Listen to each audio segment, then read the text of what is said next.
Hello viewers, welcome back to JKB Ministries YouTube channel. Before going to today's video, make sure that you have subscribed our channel and press the bell button so that you won't miss any videos in our channel. Thank you.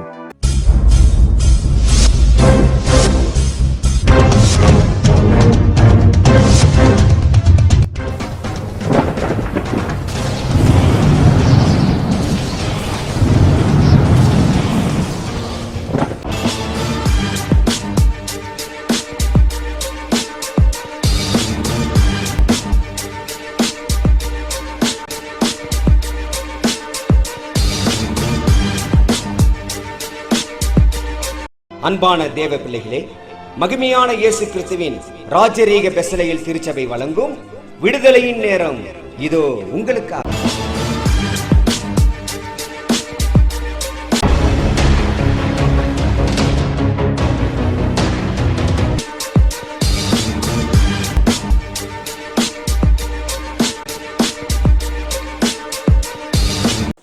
பிரியமான தேவனுடைய பிள்ளைகளே, ஆண்டவரும் உலக ரட்சகருமாய் இருக்கிற உன்னதமான தேவனாகிய கர்த்தருடைய சமூகத்திலே அவருடைய சிங்காசனத்திலிருந்து உன்னதமான தேவன் தாமே நம்மை ஆசீர்வதித்து காப்பாராக. இந்த நாளிலும் கூட ஒரு மேன்மையான தேவ செய்தியை நாம் பார்க்கிறோம். அந்த செய்தியின் தலைப்பாக பார்க்கும்போது யுத்த வீரனின் அருமையான குதிரைகள் என்கிறதான தலைப்பின் கீழே நாம் பார்க்க போகிறோம். பிரியமானவர்களே, தேவனுடைய பிள்ளைகளே, ஆண்டவர் இந்த செய்தியின் வாயிலாக நம்மை ஒவ்வொருவரையும் வெற்றி சிறக்க செய்யத்தக்கதான ஆசீர்வாதத்தின் உன்னத பலனை தேவனுடைய உபதேசத்தின் நிமித்தமாய் அவர் கொண்டு வந்து கொடுக்கிறார். இதனை பார்க்கும்போது உன்னதமானவர் இதோ அவர் யுத்த வீரர், யுத்தத்திலே சிறந்தவர், ஆகவே யுத்த தந்திரமுடையவர் என்று சொல்லி பல நாமங்கள் உண்டு சேனைகளின் தேவனாய் கர்த்தருக்கு. இதன்படியாக இந்த செய்தி நமக்கு, நாம் இந்த உலகத்திலே போராடி வெற்றி பெற, பவுல் சொன்னார் அல்லவா, நல்ல போராட்டத்தை போராடினேன், ஓட்டத்தை முடித்தேன். ஒவ்வொருவருக்கும் ஒவ்வொரு போராட்டங்கள் உண்டு. அந்த போராட்டங்களில் இருந்து வெற்றி பெற வேண்டும் என்றால் யுத்த வீரன் ஒருவரே, அவர்தான் சேனைகளின் தேவனாகிய கர்த்தர் என்பதான நாமத்தோடு கூட நம்மதியிலே கடந்து வர வேண்டும். பிரியமானவர்களே, ஒரு தேசத்தின் வெற்றி இதோ படைகளிலே உண்டு. அந்த படைகளை நம்பிதான் ஒரு தேசத்தின் வெற்றியாக ராஜா பாவித்து அந்த படைகளை எதிராளிகளிடத்திலே அனுப்புகிறான். அனுப்பும் போது அந்த படைகள் எல்லாம் ஒவ்வொன்றாக பிரித்து பிரித்து பிரித்து 7 விதமான படைகளாய் பிரித்து அனுப்புவது உண்டு. அதிலே காலால் படை என்றும், 2 குதிரை படை என்றும், 3 யானை படை என்றும், 4 கப்பல் படை என்றும், 5 விமான படை என்றும், 6 ரதம் கொண்டதான படை என்றும், 7வது ஒற்றர் படை என்று சொல்லி 7 விதமான படைகள் உண்டு. இதிலே பண்டை காலத்திலே பார்க்கும்போது 4 விதமான படைகள் முக்கியத்துவமாய் படுகிறது.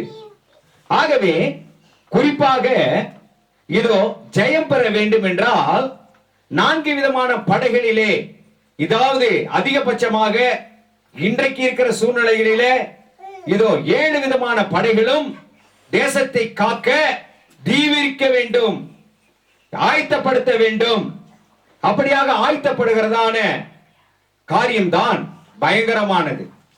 ஆகவேதான் இந்த வருடத்துல ஆண்டவர் ஒரு நல்ல வாக்குத்தத்தத்தை கொடுத்தார். அந்த வாக்குத்தத்தத்தின் அடிப்படையிலே பார்க்கும்போது இந்த வருஷம் ஆரம்பித்தது முதல் இந்த வருஷம் முடிய மட்டாக ஒவ்வொருவருக்கும் யுத்தங்கள் உண்டு. ஏனென்றால் யுத்தத்துக்கு வந்து நிற்கிறோம். ஆகவே யுத்தத்திற்கு வந்து நின்றால் தானே வெற்றி கிடைக்கும். யுத்தம் இல்லை என்றால் வெற்றி இல்லை. ஆகவே நம்ம எல்லாரும் யுத்தத்திற்கு நிற்க வைக்கிறார் தேவன்.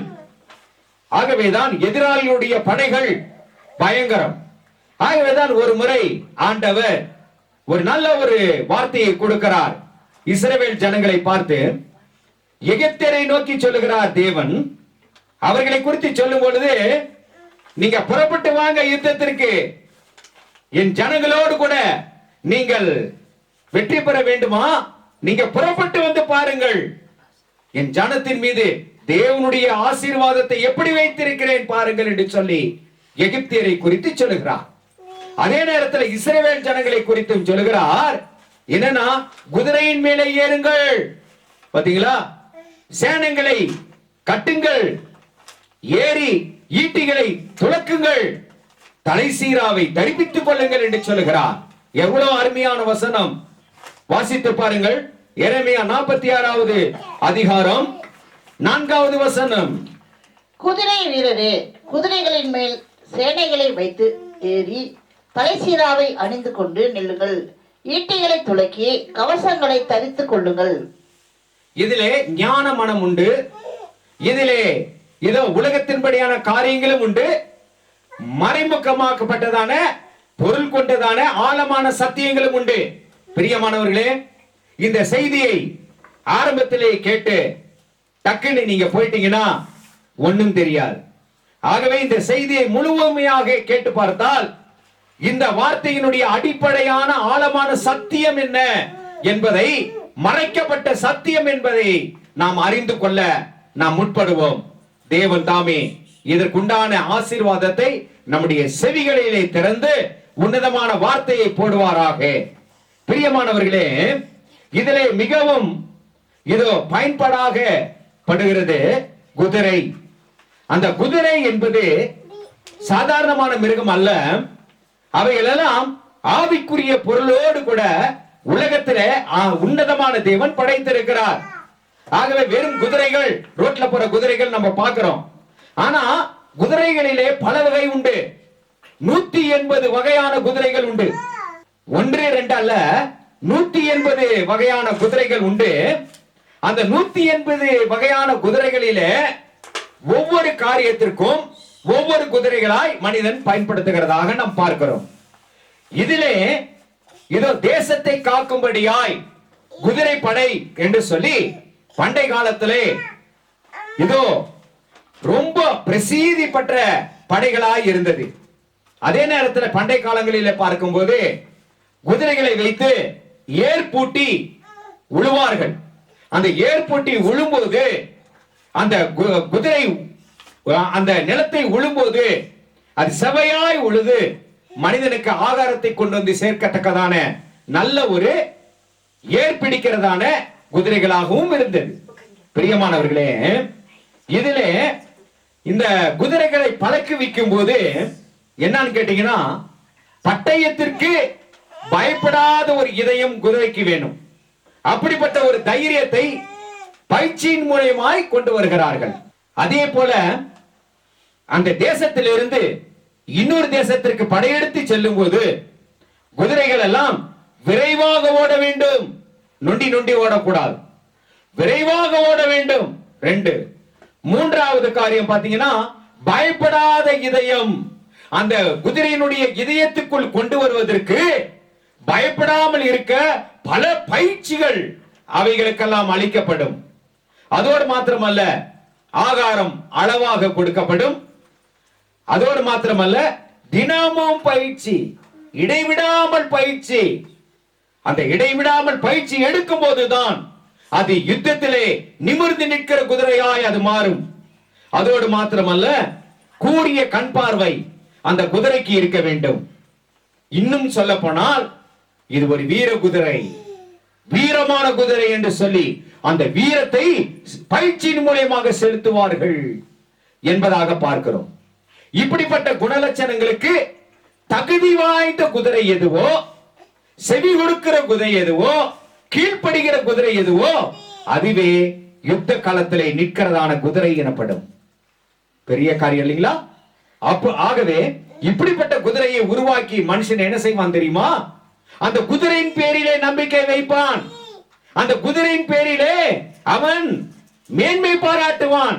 ஆகவேதான் வேதவசனம் சொல்லப்படுகிறது. சங்கீத பகுதியிலே சிலர் குதிரைகளை குறித்தும் சிலர் ரதங்களை குறித்தும் மேன்மை பாராட்டுகிறார்கள். நாங்களோ எங்கள் தேவனாகிய கர்த்தரை குறித்தே மேன்மை பாராட்டுவோம். ஆகவே அந்த குதிரைக்கு ஞானத்தை கொடுத்த தேவனை மனிதன் மறந்து போகிறான். அறிவை கொடுத்த தேவனை மனிதன் மறந்து போகிறான்.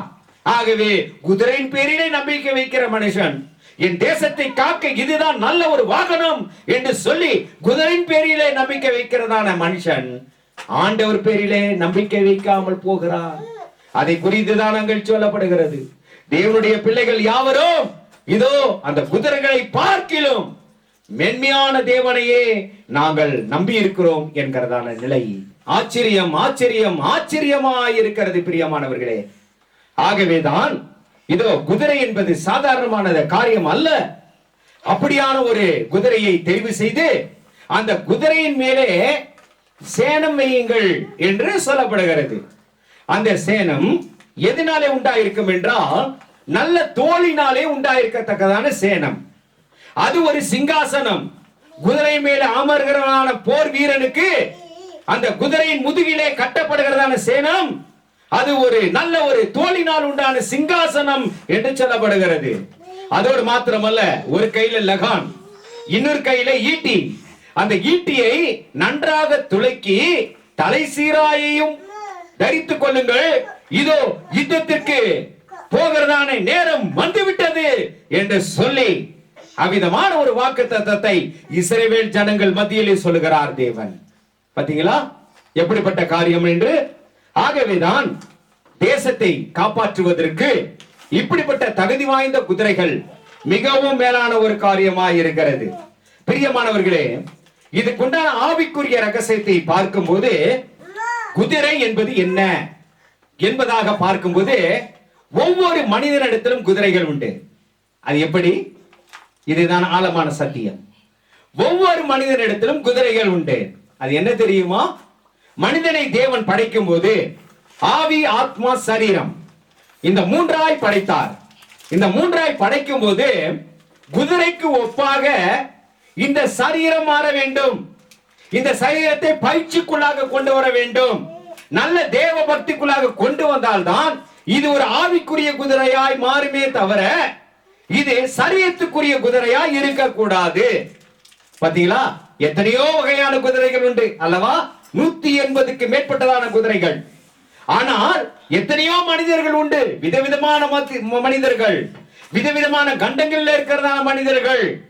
அவர்களிலே ஆண்டவர் ஒரு சிலரை மாத்திரமே பரலோக ராஜ்யத்திற்கு ஒப்புமையாக ஆவிக்குரிய குதிரைகளாய் இந்த சரீரத்தை இதோ யாரெல்லாம் ஒப்பு கொடுக்கிறாங்களோ அவங்களை எல்லாம் செலக்ஷன் பண்ணுகிறார். முதலாவது அப்படி பெண்ணும்போதுதான் தேவ பலத்தோடு கூட இருக்க வேண்டும் என்று சொல்லி உன்னதமான தேவன் தேவனுடைய மனிதர்களுக்கு பலத்தை கொடுக்கிறார், ஆற்றலை கொடுக்கிறார். போர் முகத்திலே நின்று இதோ பின்வாங்காதபடிக்கு ஜெயம் கொண்டவர்களும் உண்டு. அந்த ஜெயம் கொண்டவர்களிலே எலியா என்கிறவன் பெரிய பிரதானமான அக்னிமயமான ஆசீர்வாதத்தை பெற்றவன். அந்த அக்னிமயமான ஆசீர்வாதத்தை பெறும்போது எலியா என்ன செய்றாரு? தன்னுடைய எலிசாவை பார்த்து சொல்லுகிறார், நீ கேட்டது மேலான வரம், அந்த வரத்தை அரிதான வரத்தை நீ கேட்டாய். ஆகவே நான் எடுபடும் நாளிலே நீ என்னோடு கூட இருந்தால் இந்த அரிதான வரத்தை நீ பெற்றுக் கொள்ளலாம் சொல்றாரு. எந்த வரம் அது? அக்னிமயமான எடுபடாத வரம். இதை வாசித்து பாருங்கள். 2 ராஜாக்களின் புஸ்தகம் 2வது அதிகாரம் 9-10 வசனங்களை வாசியுங்கள். அதற்கு அவன், அரிதான காரியத்தை கேட்டாய், உன்னை விட்டு நான் எடுத்துக்கொள்ளப்படுகையில் என்னை நீ கண்டால் உனக்கு கிடைக்கும், இல்லாவிட்டால் கிடைக்காது என்றான். அரிதான காரியத்தை கேட்டாய் என்று சொல்லி எலிசாவின் விண்ணப்பத்தை பார்த்து எலியா சொல்லுகிறான், அரிதான காரியத்தை கேட்டாய். இன்னைக்கும் பாருங்க, ஆண்டவருடைய வரம் அரிதான காரியங்க. தேவனுடைய வார்த்தையை சொல்லுவது அரிது, அதை கேட்பது மிகவும் மிகவும் அரிது, புரிந்து கொள்வது அதிலும் அரிது. பாத்தீங்களா? அரிதான வரம். அரிதான வரம் எவனுக்கு இருக்கிறதோ அவனே தேவனுடைய வார்த்தையையும் ஆசீர்வாதத்தையும் பெற்றுக்கொள்ள தகுதிய வாய்ந்த பாத்திரமாய் இருப்பான் என்று சொல்லப்பட்டிருக்கிறது. ஆகவே இப்படி பேசிக்கொண்டு இருக்கும்போது இவர்கள் 2 பேரும் போகும்போது பரலோக ராஜ்யத்திலிருந்து அக்னிமயமான குதிரைகள் இடைப்பட்டது. இது ரொம்ப முக்கியமான ஒரு வசனம். 2 ராஜாக்களின் புத்தகம் 2வது அதிகாரம் 11வது வசனத்தை வாசிங்கள் சீக்கிரம். அவர்கள் பேசிக்கொண்டு நடந்து போகையில் இதோ அக்கினி ரதமும் அக்கினி குதிரைகளும் அவர்கள் நடுவாக வந்து இருவரையும் பிரித்தது. எலியா சுழல் காற்றிலே பரலோகத்துக்கு ஏறி போனான். எலியா சுழல் காற்றிலே பரலோகத்துக்கு எடுத்துக் கொள்ளப்பட்டான் என்கிறதான நிலை பாத்தீங்களா? வந்த உடனே அதை குறித்து எலிசா சொல்லுகிறார். நல்லா கவனமா கேளுங்க. எலியாவை குறித்து எலிசா அங்கே சாட்சியா சொல்லுகிறார். இதோ ஆண்டவரே, அதாவது என் எஜமானனே அப்படின்னு சொல்லிட்டு 2 ராஜாக்களின் புத்தகம் 2:12 வாசிங்க சிஸ்டர். அதை எலிசா கண்டு, என் தகப்பனே, என் தகப்பனே, இஸ்ரவேலுக்கு ரதமும் குதிரை வீரருமாய் இருக்கிறவரே என்று புலம்பினான். இஸ்ரவேல் ஜனங்களுக்கு நீர்தான் தகப்பன், நீ குதிரை வீரர் என்று சொல்லுகிறார். ஆகவே குதிரை வீரருமானவரே என்று சொல்லுகிறார். எவ்வளவு அருமையான வசனம் பாத்தீங்களா? ஆகவே எலியா அன்றைக்கு என்னவா இருந்தாரு? இதோ ஒரு நல்ல ஒரு அக்னிமயமான குதிரைக்கு ஒப்பான வேகம் எலியாவின் இடத்துல இருந்தது. அதை இயக்கினவர் யாரு தெரியுமா? உன்னதமானவர். அவர்தான் அந்த யுத்த வீரன், தேவாதி தேவன் யுத்த வீரன். அந்த யுத்த வீரனாய் இருந்து எலியாவை செவ்வையான முறையிலே அக்னிமயமான குதிரையாய் வைத்து பாவித்து அவர் செல்லும் போது அவருடைய சரீரத்தினுடைய வேகம் பயங்கரமாய் இருந்தது. அந்த சரீரத்தினுடைய வேகம் தேவனுடைய திருச்செயலை அதிகமாய் பலப்பட வைத்தது என்று நாம் பார்க்கிறோம். இதைதான் 2 ராஜாக்களின் புத்தகம் 6வது அதிகாரம் 15 17 மட்டாக வாசியுங்கள். இன்னுமாக புரியும்படியாக சொல்லும் பொழுது எலிசாவினுடைய காலத்திலே ஒரு பயங்கரமான ஒரு போருக்கு வருகிறார்கள். வரும்போது தேசம் எங்கும் வீதி எங்கும் போர் முகம். இதோ குதிரைகளோடு கூட வர்றாங்க, போர் புரிய வர்றாங்க. அவ்வளவுதான், தோற்று போவோம் என்கிறதான நிலை. அந்த சமயத்துல இவன் எட்டி போய் பார்க்கிறான். யாரு? எலிசாவினுடைய வேலைக்காரன். எலிசாவினுடைய வேலைக்காரன் வீதி எங்கும் பார்க்கும்போது எலிசாவின் இடத்துல வந்து சொல்லுகிறான், ஐயோ, நம்மை அதமாக்க குதிரைகள் வந்து விட்டது, பயங்கரம் வரப்போகிறது, என்ன செய்வோம் எஜமானனே என்று சொல்லும்போது எலிசா என்ன சொல்றார் தெரியுமா? உன் மாம்சீக கண்களால் பார்க்க முடியாது நமக்கு கொடுக்கப்பட்ட பாதுகாப்பு உன் மாம்ச கண்களினால் பார்க்க முடியாது. நான் அதுக்காக விண்ணப்பத்தை ஏறெடுக்கிறேன். இந்த வேலைக்காரனுடைய கண்களை திறவும் ஆண்டவர் என்று சொன்ன உடனே வேலைக்காரனுடைய கண்கள் திறந்த உடனே இதோ எலிசாவின் பக்கமாய் அந்த அக்னிமயமான குதிரைகள் இருக்கிறது. ஆகவேதான் எலிசா அழகாய் சொல்லுகிறார், அவர்கள் இருக்கிற பலத்தை காட்டிலும் நம்மிடத்தில் இருக்கிற தேவன் பெரியவர். பிரச்சனை வரும்போது, பொல்லாப்புகள் வரும்போது அந்த பிரச்சனையை பார்த்து பயப்படுறோம், எதிராளிகளின் கூட்டத்தை பார்த்து பயப்படுறோம். ஆனா ஒண்ணு மட்டும் நினைச்சுக்கங்க, எங்களுடைய கண்கள் திறக்கப்பட்டிருக்கிறது, நாங்கள் நிர்கதியாய் நின்று கொண்டிருக்கிறோம் என்பதுதான் மனிதனுக்கு தெரியும். ஆனால் எங்களை சுற்றிலுமாக அக்னிமயமான குதிரைகள் பரலோக ராஜ்யத்தில் இருந்து இறங்கி நமக்கு பாதுகாப்பாகவும் தேவ ஜனங்களுக்கு பாதுகாப்பாகவும் ஆண்டவர் கொடுக்கப்படுகிறதான அக்னிமயமான குதிரைகள் இருக்கிறது. பிரியமானவர்களே, எவ்வளவு ஆசீர்வாதம் பாருங்க. இந்த வாக்குத்தத்தம் இந்த வருஷத்துல ஆண்டவர் கொடுத்திருக்கிறாருன்னு சொன்னா நீங்க கலங்காதீங்க, திகையாதீங்க, பயப்படாதீங்க. போர்க்காலத்துல நிக்கிறோமா, 1 வார போராட்டம், 2 வார போராட்டம், 1 வருஷம் முழுவதும் போராட்டம் இருந்தாலும் நம்ம கவலைப்பட வேண்டியதே இல்ல.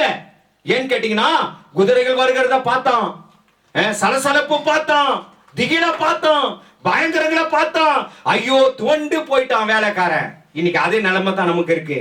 ஆனா எலிசா சொன்னார், கலங்காதே, அவர்களிடத்தில் இருக்கிறதை பார்க்கிறோம் நம்மிடத்தில் இருக்கிறவர் பெரியவர். ஹல்லேலூயா. கரங்களை தட்டி தேவனுக்கு மகிமை ஏறெடுப்போம். உன்னதமான தேவன் நம் மத்தியிலே பெரியவராய் இருக்கிறபடியினாலே யுத்தத்தை பார்த்து நீ பயப்படாதே என்று சொல்லுகிறார். அக்கினிமயமான குதிரைகள் நம் பக்கமாய் இருக்கிறது என்று சொல்லுகிறார் தேவன். கண்கள் திறந்தால் அந்த அக்கினிமயமான குதிரைகளை பார்க்கலாம். எவ்வளவு மேலான காரியம் பார்த்தீங்களா? ஆகவே இப்படிப்பட்ட குதிரைகளின் முதுகிலே சேணம் வைப்பார்கள். அந்த சேணம் என்பது ஞானார்த்தமாய் சொல்லப்படுகிறது. என்ன தெரியுமா? குதிரையின் முதுகிலே இருக்கிறதான சிங்காசனம். அந்த சிங்காசனம் எப்படிப்பட்டது? ஒரு தோளினாலே உண்டான சிங்காசனம். ஆகவே ஆண்டவர் என்ன செய்தார் தெரியுமா? ஞானார்த்தமான உபதேசம் என்னன்னு கேட்டீங்கன்னா, தேவன் ஒரு மனிதனை குதிரையாக பாவித்தால் அந்த மனிதன் மேலே யுத்த வீரராய் தேவன் வந்து அமர வேண்டும். அதோடு மாத்திரமல்ல, இந்த சரீரம் ஒரு குதிரையாக இருந்தால் இந்த சரீரத்துக்கு மேலே ஏதோ நம்முடைய ஆன்மாவும் அமர வேண்டும். ரெண்டு காரியத்தை நான் சொல்லி இருக்கிறேன். ரெண்டு காரியமும் பயன்பட வேண்டும். ஒண்ணு, நம்முடைய ஆன்மாவுக்கும் இந்த சரீரம் பயன்பட வேண்டும். அதே நேரத்தில் யுத்த வீரர், பரலோக ராஜ்யத்தில் இருக்கிறதான சேனைகளின் தேவனாய் கர்த்தர், அவர் ராஜாதி ராஜா, ராஜா ஏறுகிறதான குதிரையாய் நாம் இருக்க வேண்டும் என்றால் நமக்கு ஒரு சேனம் வேண்டும். சேனம் என்றால் என்ன? முதுகிலே, குதிரையின் முதுகிலே நல்ல டைட்டா கட்டப்படுகிறதான இருக்கை, இருக்கை என்று சொல்லலாம். அதுதான் சிம்மாசனம். அது எப்படிப்பட்டது தெரியுமா? பிதாவாகிய தேவன் தன்னுடைய ஏக குமாரனையே இந்த பூமிக்கு அனுப்பி ஆட்டுக்குட்டியானவர் என்கிறதான ஒரு பேரோடு கூட அனுப்பினார். ஆகவே அந்த ஆடு அடிபட்டது. அந்த ஆடு அநேகருக்காக இதோ பலியாக்கப்பட்டது. பலியாக்கின பின்பு முடிவிலே அதனிடத்தில் இருக்கிற தோல், ஆட்டினுடைய தோல், அந்த ஆட்டினுடைய தோலை என்ன செய்தாராம் பிதாவாகிய தேவன்? அழகான ஒரு இருக்கையாய் மாற்றி அதிலே நம்முடைய ஆன்மாவையும் உன்னதமான தேவன் பிதாவாகிய தேவன் அமரத்தக்கதான மேன்மை மிக்க சிங்காசனமாய் தேவனாய் கர்த்தர் மாற்றுகிறார். அல்லேலூயா. புரிகிறதா? எவ்வளவு பெரிய காரியம் பார்த்தீங்களா? ஆகவே தான் வெளிப்படுத்தல் விசேஷம் 22:1-3 வரைக்கும் வாசித்து பாருங்க. இது ஒரு சாபம் இராது. தேவனும் ஆட்டுக்குட்டியானவரும் இருக்கிற சிங்காசனம் அதில் இருக்கும். சிங்காசனம் அதிலே இருக்கும். எவ்வளவு மேன்மையான ஒரு காரியம். ஆகவே ஞானம் உள்ளவன் புரிந்து கொள்வான், கிரகித்துக் கொள்வான் என்கிறதான ஆழமான சத்தியங்கள். அதோடு மாத்திரமல்ல, நீ ஈட்டியை பிடித்துக்கொள், போர் முகத்துக்கு போகிறாய், நீ ஈட்டியை பிடித்துக்கொள் என்று ஆண்டவர் சொல்லுகிறார். அந்த ஈட்டி திருப்பிடித்ததான ஈட்டியாக இருக்கக்கூடாது, நல்ல பல என்று சொல்லி துலக்கப்பட்ட ஈட்டியாக இருக்க வேண்டும் என்று சொல்லுகிறார். அப்படின்னா ஈட்டினா என்ன? ஈட்டினா எது? அந்த ஈட்டி நமக்குள்ளாகவே இருக்கிறதா? எப்படிப்பட்ட ஈட்டியாய் வைத்திருக்கிறார் ஆண்டவர்? எப்படிப்பட்ட பட்டயமாய் வைத்திருக்கிறார் ஆண்டவர் அப்படின்னு சொன்னா வாசித்து பாருங்கள். ஆவிக்குரிய பொருளோடு கூட அடங்கி இருக்கிறதான வார்த்தை சங்கீத பகுதியிலே சொல்லப்படுகிறது. சங்கீதம் 57:4 வந்து பாருங்கள். என் ஆத்துமா சிங்கங்களின் நடுவில் இருக்கிறது, தீயை இறைக்கிற மனுபுத்திரருக்குள்ளே கிடக்கிறேன். அவர்கள் பற்கள் ஈட்டிகளும் அம்புகளும், அவர்கள் நாவு கருக்கான பட்டயமா இருக்கிறது. எதுங்க ஈட்டி? நமக்குள் இருக்கிறதான ஈட்டி எது? நம்ம தெரியாம இருக்கிறோம். இந்த பல்லு இருக்கு பாத்தீங்களா? ஒவ்வொரு பல்லும், அந்த ஒவ்வொரு பல்லும் ஈட்டியை போன்றது. அப்ப எத்தனை விதமான ஈட்டி இருக்கு? ஒரு மனுஷனுக்கு எத்தனை விதமான பல்லு இருக்கு சொல்லுங்க பிரதர்? 32 பல்லு ஏறத்தாழ. ஆச்சுங்களா? கம்மியாவும் இருக்கலாம், ஏன்னா பல்லெல்லாம் உழுந்து போச்சுன்னா அதெல்லாம் ஒண்ணு செய்ய முடியாது. அந்த 32 பற்கள், அந்த 32 பற்கள் ஏறத்தாழ இருக்கிறது. அப்படின்னா நமக்கு கொடுக்கப்பட்ட ஈட்டி எத்தனை எண்ணிக்கை? 32 ஈட்டிகள் உங்களிடத்தில் இருக்கிறது, என்னிடத்தில் இருக்கிறது. எப்படிப்பட்ட காரியம்! பயப்படாமா? பாத்தீங்களா எவ்வளவு பெரிய காரியம். ஆகவே அந்த 32 இது பற்கள் கொண்டதான, அந்த ஈட்டிகள் கொண்டதான அந்த காரியத்தை நம்ம கூட இருந்தா என்னன்னா, தேவனாய கர்த்தர் அவர் என்ன செய்தார் கேட்டீங்கன்னா, இந்த பூமியில அவர் வாழ்ந்த வாழ்க்கையில, இயேசு கிறிஸ்துவினுடைய ஆயுசு நாட்களில அவர் தமது வார்த்தைகளை கொடுத்தார் பாத்தீங்களா? அந்த வார்த்தை ஒவ்வொன்றையும் அந்த உபதேசத்தை எல்லாம் ஈர்த்து கொண்டு அதோடு மாத்திரமல்ல, அந்த ஈட்டியை தேவனுடைய வார்த்தையை சொல்லும் பொழுது அந்த வார்த்தைக்கு கூட என்ன வேணுமா? புதிய புதிய புதிய புதிய புதிய புதிய மெருகான வார்த்தைகளை கொண்டு வரும்படியாய் அவருடைய ரத்தத்தை பூசி பூசி பூசி பூசி அதை வைத்துக் கொள்ள வேண்டும். என்னவா? ரத்தத்தை பூசி வைத்தால் என்ன ஆகுமா? அது திருப்பிடிக்காது. அதே போல வார்த்தை கூட திருப்பிடித்திடும். வார்த்தை கூட என்னன்னா மங்களாகிவிடும். அப்படி மங்களாகாதபடிக்கு தேவனுடைய ரத்தம், பரிசுத்தமுள்ள ரத்தம் நம்முடைய பற்களிலும் நாவுகளிலும் தெளிக்கப்பட வேண்டும். தெளிக்கப்பட வேண்டும். தெளிக்கப்பட்டு நன்றாக துலக்கி வைத்துக் கொள்ள வேண்டும். பாத்தீங்களா? அந்த துலக்கப்பட்டதான அந்த ஈட்டி எப்படி இருக்கும்? இரட்சிப்பின் ஈட்டி என்று சொல்லப்படுகிறது. இன்னுமாய் சொல்லப்போனால் வெளிப்படுத்தல் விசேஷம் 1வது அதிகாரம் 6வது வசனத்திலே வந்து பாருங்கள்.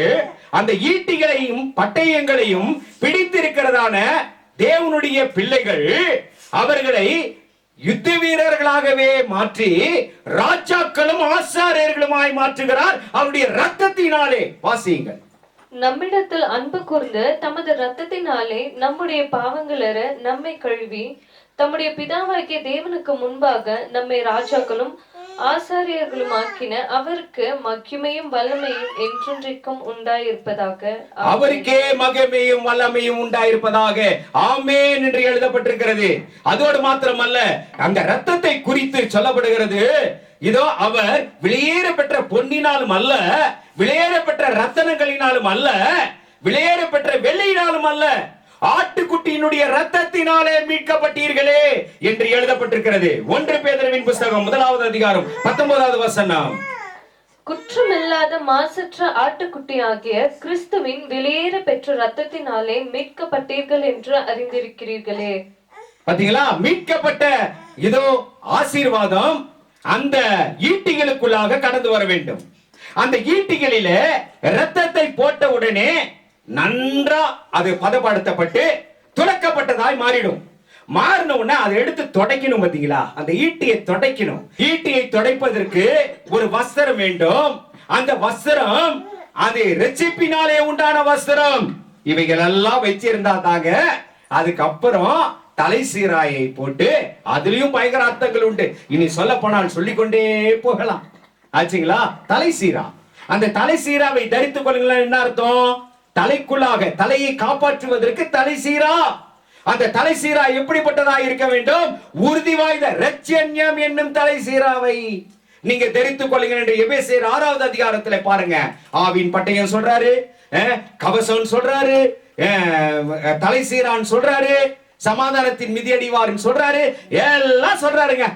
எல்லாம் தரிப்பித்து இப்போ இந்த ஆவிக்குரிய குதிரைகள் வரும்போது அந்த ஆவிக்குரிய குதிரைகளின் மேலே ஏறுவது எப்படி? இதுதான் ரொம்ப முக்கியமான காரியம். நான் சென்ற வாரத்துல என் சபையார் இடத்துல கேட்டேன். என்னன்னா, ஆவிக்குரிய குதிரைகள் வரும். பெரிய பெரிய, அதாவது சாதாரணமான, இப்ப உலகத்துல இருக்க குதிரைகள் பார்த்தாலே பயங்கர ஹைட் இருக்கு. ஒவ்வொரு மாடிப்படி அளவுக்கு ஹைட் இருக்குது. ஆச்சுங்களா? ஆனா ஆவிக்குரிய குதிரைகள் எவ்வளவு உயரம் இருக்கும் நம்மளால கெஸ் பண்ணவே முடியாது. அந்த குதிரைகள் மேல நம்முடைய ஆத்மாவை அமர வைக்கிறாரா, நம்ம எப்படிங்க ஏற முடியுமா? அந்த குதிரையினுடைய முதுகலை நம்ம போய் ஏற முடியுமா? சேனை வச்சாச்சு, கட்டியாச்சு. ஆச்சுங்களா? ஆட்டுக்குட்டியானுடைய சிங்காசனம். சிறியவனை புழுதியில் என்றும் எளியவனை குப்பையில் என்றும் எடுத்து தம்முடைய மகிமையுள்ள சிங்காசனத்தில் அமர வைக்கிறார். எப்படிங்க இது முடியும்? சாத்தியம்? அப்படின்னா நம்முடைய ஆத்மா எதை தெரிந்து கொள்ள வேண்டும் தெரியுமா? கண்மலையாகிய தேவனை தெரிந்து கொள்ள வேண்டும். கண்மலை எப்படிப்பட்ட கண்மலை? உயரமான கண்மலை. அந்த உயரமான கண்மலையில ஆண்டவர் என்னென்ன தீர்மானம் கொண்டு வந்தாரோ அந்த தீர்மானங்களை அறிந்திருக்க வேண்டும். அல்லேலூயா, அல்லேலூயா. சோர்ந்து போவாதீங்க, கவனமா கேளுங்க. முக்கியமான தேவசி ஆச்சுங்களா?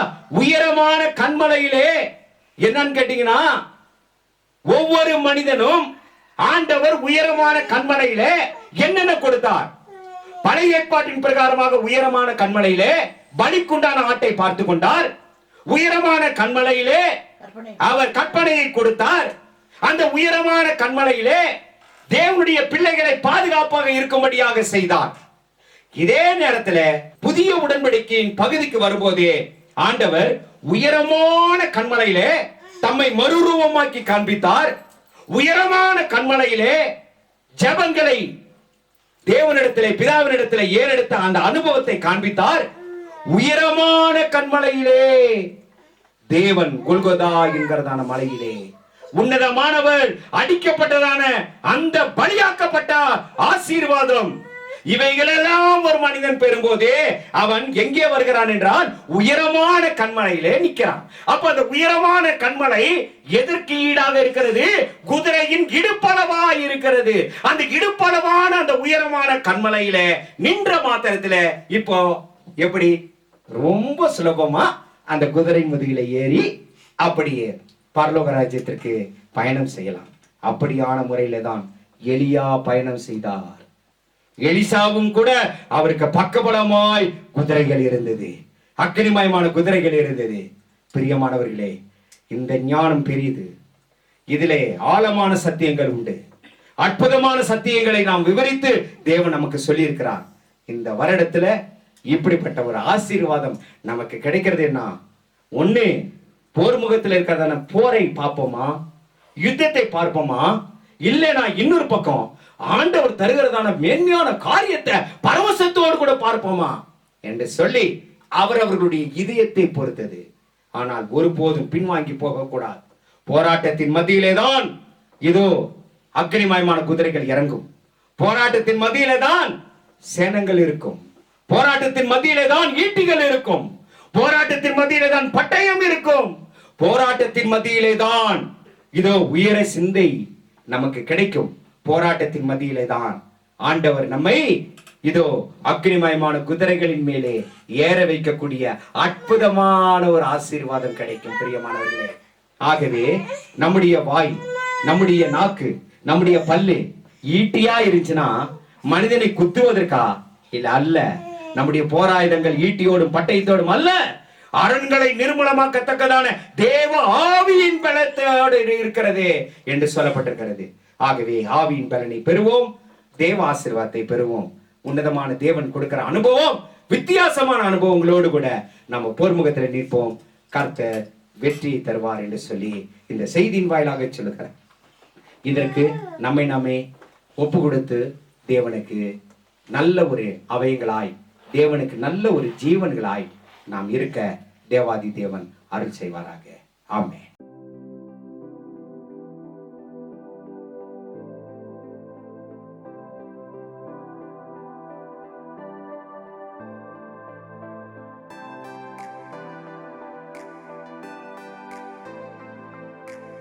பிரியமான தேவ பிள்ளைகளே, இப்பொழுது கேட்டதான விடுதலையின் நற்செய்தி உங்களுக்கு அதிக பிரயோஜனமாக இருந்தது என விசுவாசிக்கிறோம்.